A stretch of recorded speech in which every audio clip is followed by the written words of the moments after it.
مخدوم عبد الرحیم گروڑی رحمۃ اللہ علیہ، جن کی پیشن گوئیاں مشہور ہیں، بڑے عالم، بڑے محقق، ادب عربی اور فقہ کے اپنے زمانے کے امام تھے۔ کسی نے ان سے سوال کیا کہ دنیا میں سب سے بڑی نعمت کون سی؟ تو آپ نے اس کا جواب دیا کہ اول جسم کی صحت، اس کے بعد محبوب کا وصال۔ سب سے پہلے صحت، جسمانی صحت، اس کے بعد آپ نے فرمایا، امام وقت تھے اپنے زمانے میں، بڑے فقیہ تھے، بڑے محدث تھے، سلسلہ عالیہ نقش بندیہ کے اپنے زمانے کے بڑے پیشوا تھے۔ سب سے پہلے کیا فرمایا کہ اول صحت کا خیال رکھو۔ اگر صحت کسی کو نصیب ہے تو یہ سب سے بڑی اللہ کی نعمت ہے، بلکہ لاکھوں کروڑوں نعمتوں سے بڑھ کر ہے۔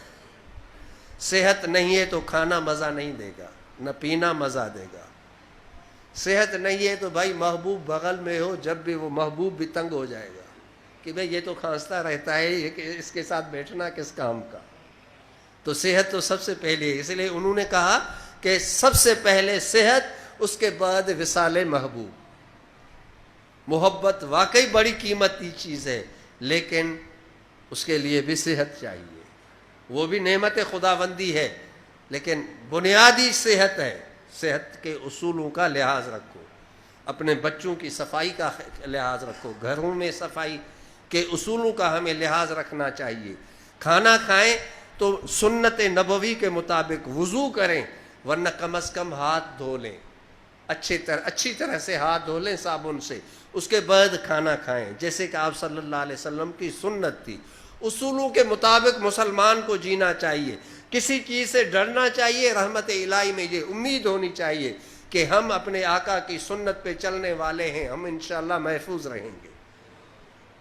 تو مسلمان اگر اس نیت سے اور اس طریقے سے رہے گا تو انشاءاللہ محفوظ رہے گا، اللہ آپ کی حفاظت فرمائے گا۔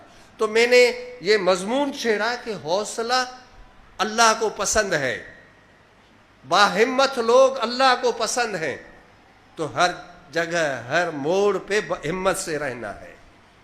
کہیں تبلیغ کے لیے آپ گئے، لوگوں نے سنا، آپ خوش ہو گئے، کبھی نہیں سنتے آپ ناراض ہو جاتے ہیں۔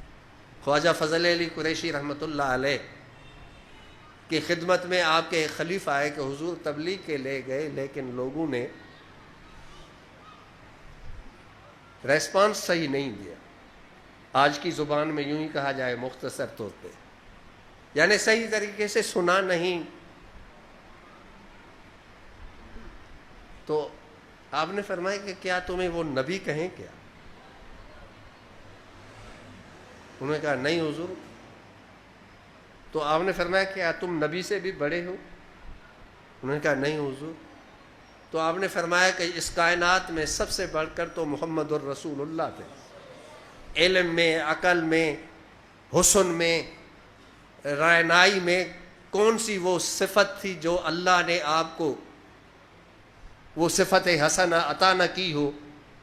تمام صفات حسنہ سے، بلکہ تمام صفات خداوندی، جتنی بھی صفات خداوندی ہیں، جتنے بھی اخلاق خداوندی ہیں، ان سب کے جلوے اللہ نے اپنے محبوب کو عطا کیے تھے۔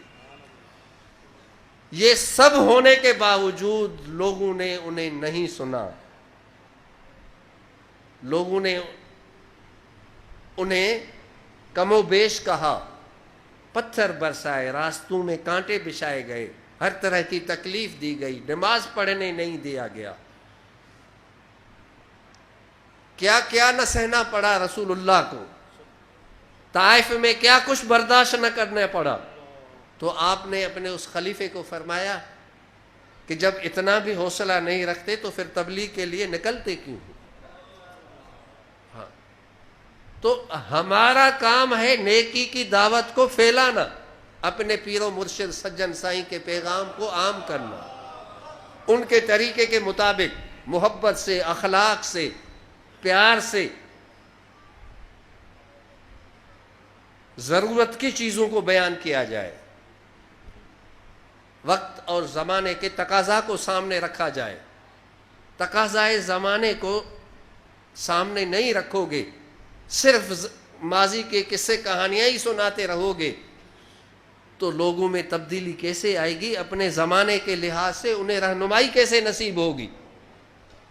جو مسائل نئے زمانے کے اٹھ کھڑے ہوں، تو جو رہنما ہے، جو نمازیں پڑھاتے ہیں، جو خطبے دیتے ہیں، جو دینی کام کرتے ہیں، انہیں چاہیے کہ اپنے دین کی روشنی میں ان نئے پیش آمدہ مسائل کو، علماء نے ہر چیز کا جواب لکھا ہے، ہر سوال کا جواب لکھا ہے، ہر دور میں نئے پیش آمدہ مسائل کو اسلام کی روشنی میں حل کیا ہے، وہاں سے دیکھ کر انہی چیزوں کو سامنے رکھ کر جو تقاضائے زمانہ ہو، جو تقاضائے وقت ہو، انہی کے مطابق بولنا چاہیے، تاکہ لوگوں میں کو رہنمائی ملے اور انہیں حوصلہ نصیب ہو۔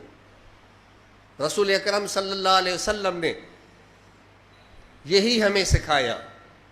مکے کا دور تھا، میرے نبی کا انداز بیان کچھ اور تھا، لیکن مدینے میں انداز بیان کچھ اور ہے۔ مکی صورتوں کو دیکھیں، کچھ انداز بیان کچھ اور ہے، مدنی صورتوں کو پڑھیں تو کچھ انداز بیان الگ ہے۔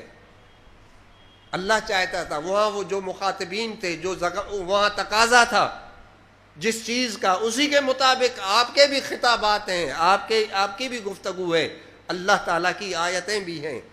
جب مدینے میں حالات بدل گئے، لیکن مدینے کے بھی حالات کو آپ پڑھیں گے تو پہلی صدی میں کچھ اور باتیں، بعد میں کچھ اور خیالات ہیں، چلتے چلتے آخر میں کچھ اور ارشاد فرمایا۔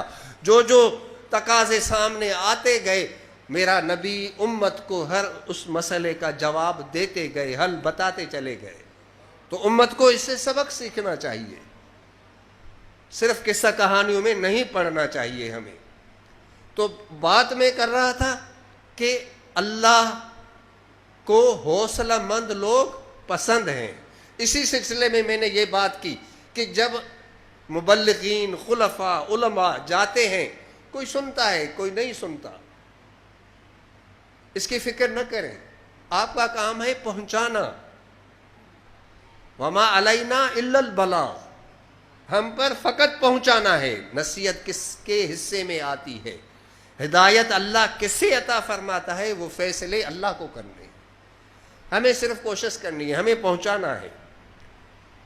آپ اپنا فرض نبھاتے جائیں، اللہ تعالیٰ راستے بناتے چلا جائے، یہی اللہ کا فیصلہ ہے۔